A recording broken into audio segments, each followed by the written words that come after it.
You have recorded and you've edited and you have published. And then you write two little sentences to describe what it is that your show was about. Does that sound familiar? Yeah, that is not going to help you. It will.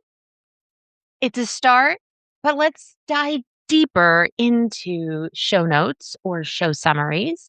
And let's talk about the benefits of being able to use those in the world to be found, to get your podcast out there in different avenues than just your voice. My name is Kim Parkinson, and this is Podcasting for Your Spiritual Business. I am a certified podcast growth coach, and I help people launch and grow their shows. And one of the things that my company has done for years now, 6 years, is podcast production. And that includes not just the editing and producing of the episodes, but also writing the titles and the show notes for your podcast. So I know a little bit about show notes and the benefits of those. And so on today's podcast basic series, I thought I have to address this because I have seen recently a couple of episodes as I have been scrolling through Apple, looking at different things, different episodes to listen to. I've seen that some people have just not written much. And sometimes they don't even have a call to action, a link or anything. And for the love of all, if you belong on Buzzsprout, please check your show notes because for whatever reason, they put at the very top, text me of their show notes. So I know if you are a Buzzsprouter because yours says text me. There is a feature inside of Buzzsprout where you can just uncheck that. Or alternatively, you can fill that out. But here's the thing, it's not a naked link. And so it's not going to be searchable or it's not going to be clickable on some platforms. Let me get to that. So, first of all, first and foremost, what are show notes and why does this even matter? For it is not your transcript. Number one, it's just not. So, if you are like, you know what, I just throw my transcript in there every time and I go with it. And let me tell you, back in 2020, 2021, we did this for one client. She had a 2-minute podcast every week. We did a prayer, and we posted her transcripts right inside of her show notes because it was so little, it was so small. And at that time, there was no place inside of the podcast hosting platform to put a transcript. Now, I'm pretty sure every podcast hosting platform allows you to put in a transcript. And if it doesn't, Apple's going to actually create one for you, by the way. So here's the thing, if you have a transcript and you want to put that in, which I highly suggest that you do, throw that in there. Do yourself a favor.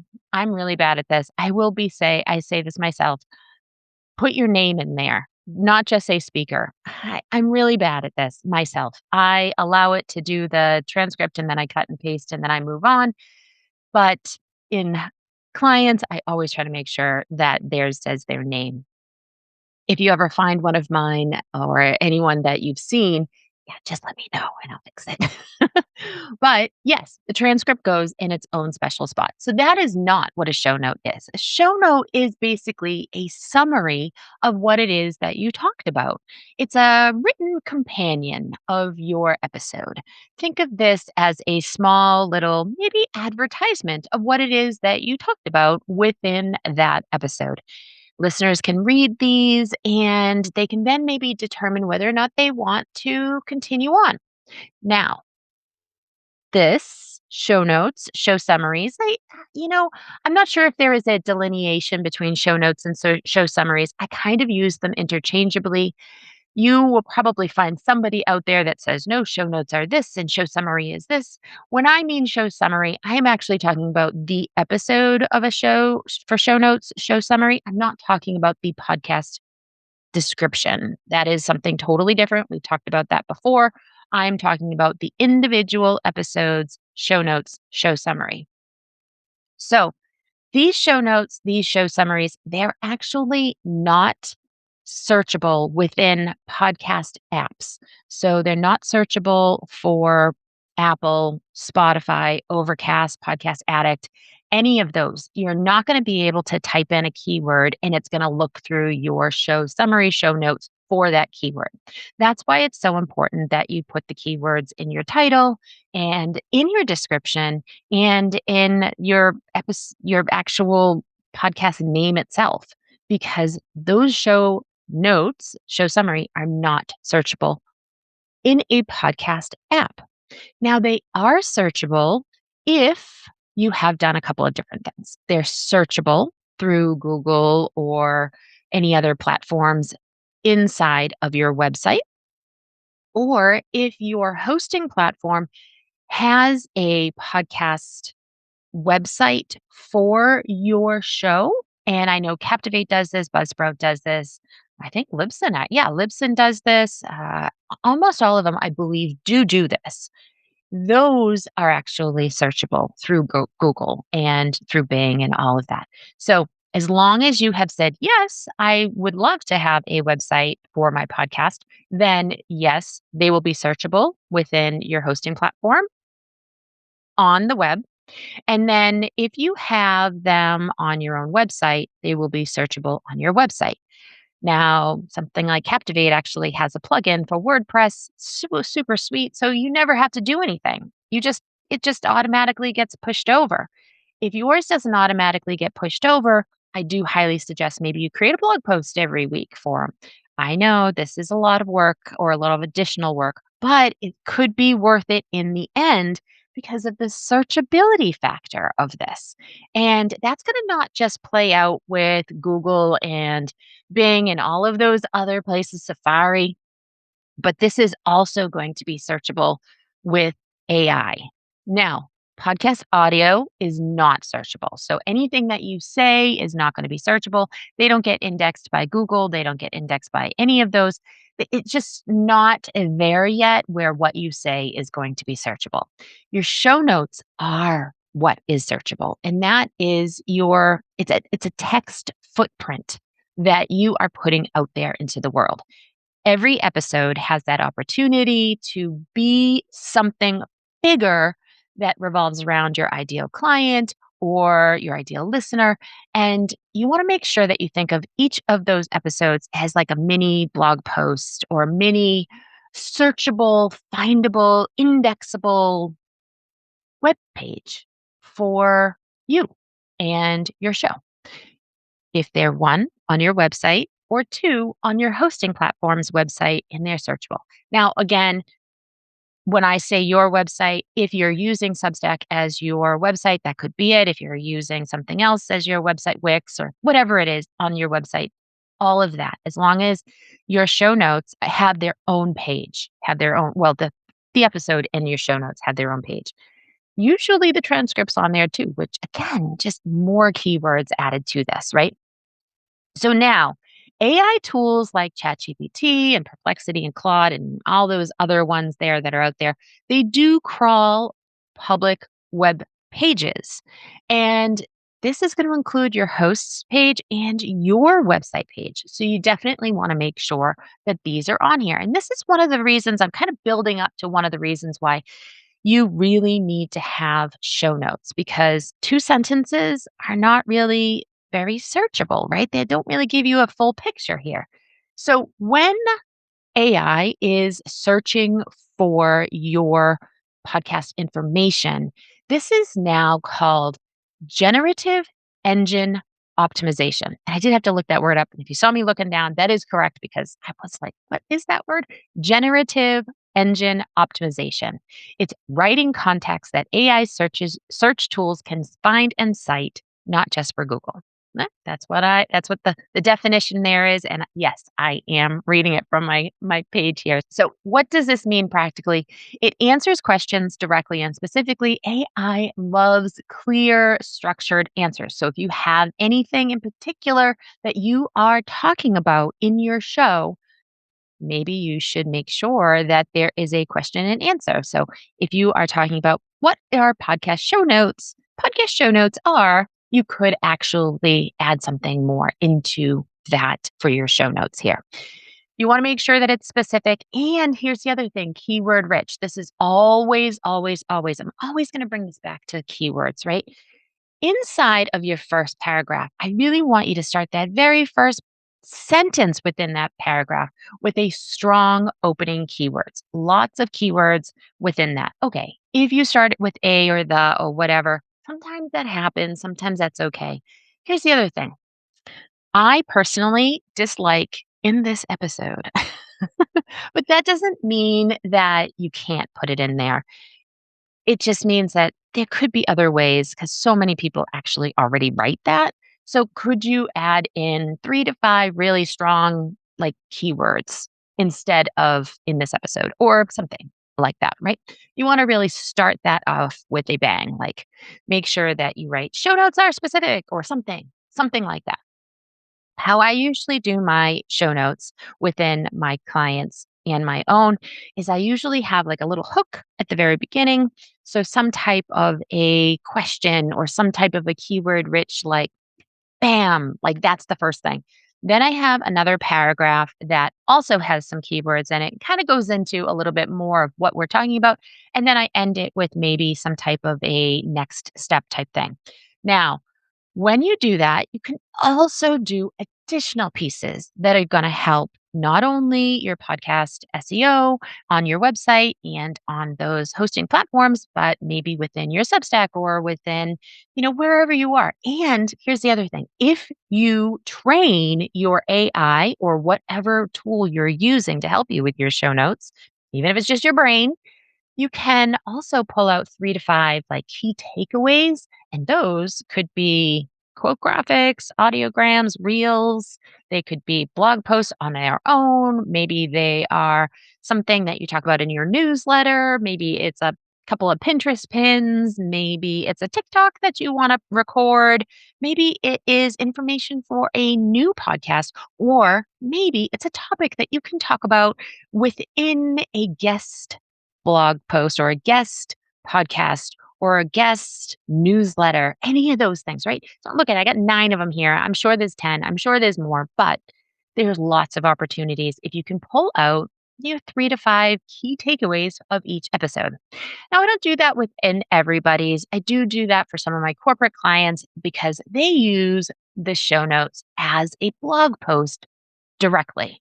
So we make sure that they have a lot of keywords within that, and then we have full on sentences of their key takeaways.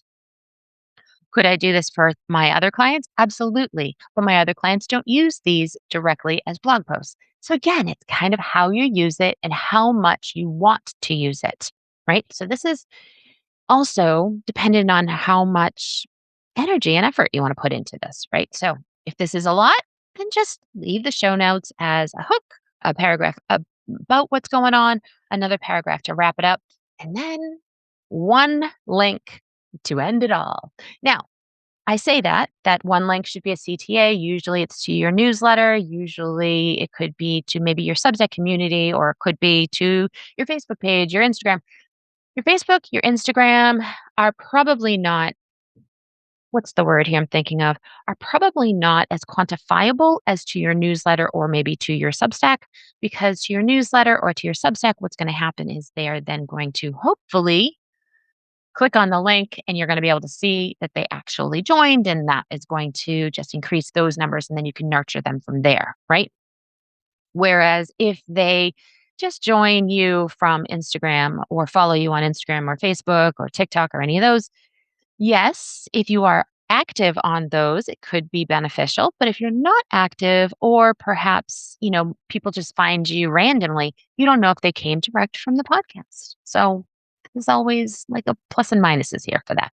Now, if you have a guest on your podcast, what happens? What do you do? Well, you're going to probably put a little bit more information about the guest in there. Again, this is going to be searchable if you put it onto your blog or onto your host's own website page for your website. And then that search is going to be allowed. That's going to be found, right? And then you can put a little bit of a bio about your guest if you want, or you can at least put a link to their blog or their podcast or their website or their social, whatever their CTA is, what it is that they talked about. Sometimes within an episode, what I will do is I will ask my guests, what is the number one place that people should go to after the episode is done? And usually, if they have a podcast, that's what episode should they start on? And if they don't have a podcast, then it's where should they go? And that is the link that I add to my show notes. Here's the other thing in regards to links. I don't want you to just put the words there of like sign up for my newsletter, and then hyperlink that. They need to be what I call naked links. And that naked link starts with HTTPS colon backslash backslash and then www or whatever it might be after that. And the reason being is that not all hosting platforms will actually allow a hyperlink to continue to be hyperlinked. And this is even true. You can actually look this up right now. If you are on Apple on your phone, you'll see that you can click on any link. It'll be hyperlinked and you'll be like, "No, I can click on it. It's fine. I can absolutely find that." Go to Apple on your PC and they're no longer hyperlinked. It's just click here. And there is no click. There is nothing. So it's always best to leave the naked link all the way through. You want to make sure that that naked link is the entire link, even if it's got some really ugly numbers or whatever. I mean, if you can make it a pretty link, great. But if you can't, just whatever it is, make sure it's there. People can then copy and paste that if they need to, and especially easy if they're on their computer, they can copy and paste it.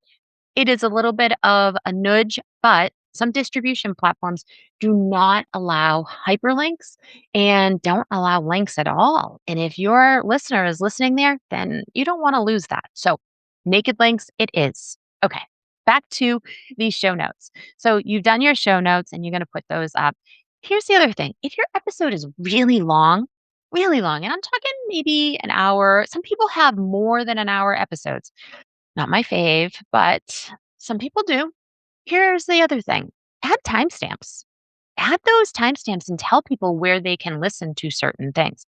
Now, Apple does a really good job right now of adding in the timestamps. If you are on Captivate, I know that you can add timestamps within there. I do think Buzzsprout allows them to. I haven't tried in Libsyn, so maybe they do as well. But they will allow timestamps and you can actually put them in for people. And so then they are going to be kind of like clickable within that area.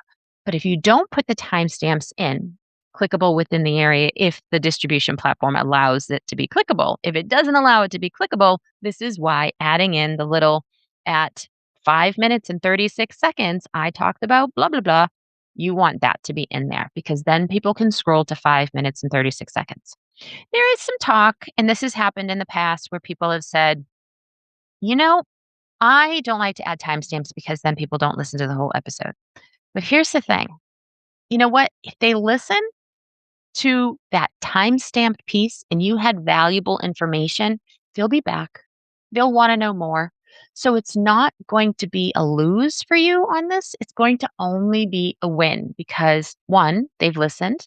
And as we have found out more recently, a listen right now is 30 seconds. So if what you have to say is longer than 30 seconds, then you're probably pretty good here. So 30 seconds, although some platforms I think now just say a second, but whatever. We'll go with the 30 seconds because I feel like that's at least something, right? And so what we want is for them to listen to 30 seconds of your content, of what it is that you have. And then they'll be back. So timestamp if you have a lengthy conversation with someone, or timestamp if you have something that's like, I don't know, super important, right? Something that you really feel like that is something that people should be following or something people should be listening to. This is especially important, I think, with guest interviews, because sometimes there was a part of a guest interview that was like really poignant, really important that people want to be like, I just want to get to that meat of that information. I don't want to hear her talk about the hellos and all that. So timestamps. I could probably talk about timestamps all day long, right? So let's just Let's just talk timestamps if you have a long or important conversation. Okay. Now, keywords in your show notes. You want to write this for the listener. You don't really want to write it for the AI or the searchable Google, Bing, Safaris of the world. You really want this at least to sound like something that your listener is going to read. You don't want it to sound very robotic or anything like that. Talk as you normally would, because that's going to sound a lot better. And that's going to be something that is going to entice those people to look for. Yes, you need to have those keywords in so that it's searchable, but at the same time, remember this is really for the listener to be like, I don't know, do I want to listen to this? Do I want to continue on? And so they're looking at it and they're like, yeah, I think I'm going to, and they click the play button and they download it. So you want to make sure that you're writing for the human first and the bots second.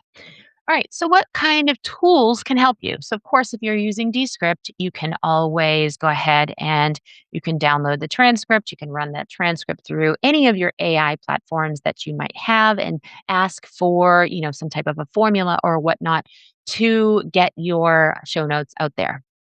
Now, I do have a formula and I do offer it to my Podcast Growth Accelerator members. So, if you are at all interested in joining PGA, that is the Podcast Growth Accelerator, I will leave a link down below. Now, as of right now, PGA is only going to be 57 a month, but as of September 1st, this is going up to 97 a month. So, this is the last ditch effort. So, if you're listening to this after September 1st, the price of PGA is 97 a month.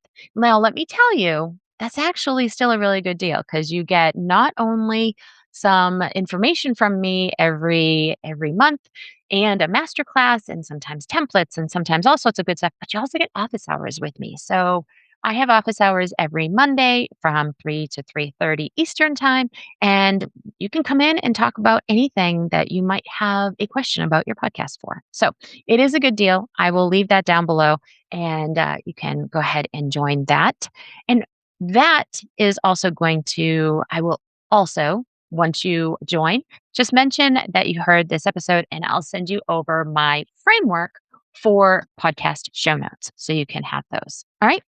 Now, again, AI will definitely help you. Cast Magic. I think I did an entire episode. I think that was 079 on Cast Magic. I absolutely love Cast Magic. They will do that for you as well. Descript does do it. So if you were watching the Descript and you're like, hey, it says show summary right here. It does, but it needs some work still. It does use Claude. So you might be able to massage it if you want to try to get that to be a little bit better. But again, that actually might be a really good place to get your timestamps or maybe some of the other pieces. But you want to always, always, always read them over because, again, AI isn't always perfect, right? And you want to put a little bit of yourself in there and you want to make sure that they make sense for your listener and that maybe there is just something in it that was wrong. Like I've had that happen before where I've actually loaded up show notes that AI has written and it had the entire guest's name completely spelled incorrectly. Yep. How embarrassing. So make sure that you always edit whatever it spits out, whatever those show notes that spit out. I will say, out of all of them right now, I'm still loving Cast Magic. I really feel like Cast Magic does an exceptional job at what I want. And I can actually put in there the formula that I want to use. Yes, I can in Claude and all those too, but they do so many other things. And this one here, Cast Magic just does it specifically for you and your podcast. So, all right, where do your show notes live? Why it matters? Your hosting platform publishes them and your episode every time you publish. So, if you have that set up, your show notes are automatically going to be there and they will be searchable on the web. Again, making sure that you have those keywords so that it's searchable and findable and all of those things. If you have a website, you can repost all of your show notes there and you can actually embed your episode right there. You can listen right there on your website if you want. This is actually my preferred way. I always try to send people to my website if I can. It's kpcreativemedia.com/podcast. And you're listening already. So, maybe you're already there, or maybe you listen on a podcast distribution platform. But that's where I like to send people if they are going to be listening to my podcast. And the reason being is that then they can peruse around and search and see other things that I do. So I always like to say, bring it to your website if you can. And again, if you are using Captivate and WordPress, add in that plugin. It's great. Does everything for you already. You don't have to do anything. If you don't, then go ahead and upload that to your website so that you have a searchable means there.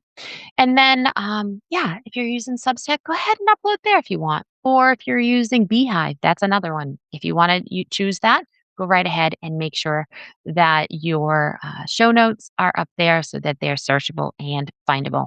And again, don't forget if you're using those three key takeaways or three to five key takeaways, use those for other pieces of content as well. You've already created that podcast. You've already spoken all those words. Now make your words matter, count, and do something good in the world. Make it findable for people or searchable for people to find you because that is where all your magic comes together. And then you're calling in clients with the power of your voice. And who doesn't want that? So, all right. This has been an episode about show notes and the importance of them. So please, if you are writing show notes and they only have two sentences, it's not too late. You can actually go back and you can fix them. You can go back and fix them anytime. Don't do it all at once. Don't make it really hard for yourself. One at a time, make it just easy. Start with the today's, whatever you did today, and then go from there and then go backwards if you need to. And again, you can always change those as well. They are not going to be, something that you can't.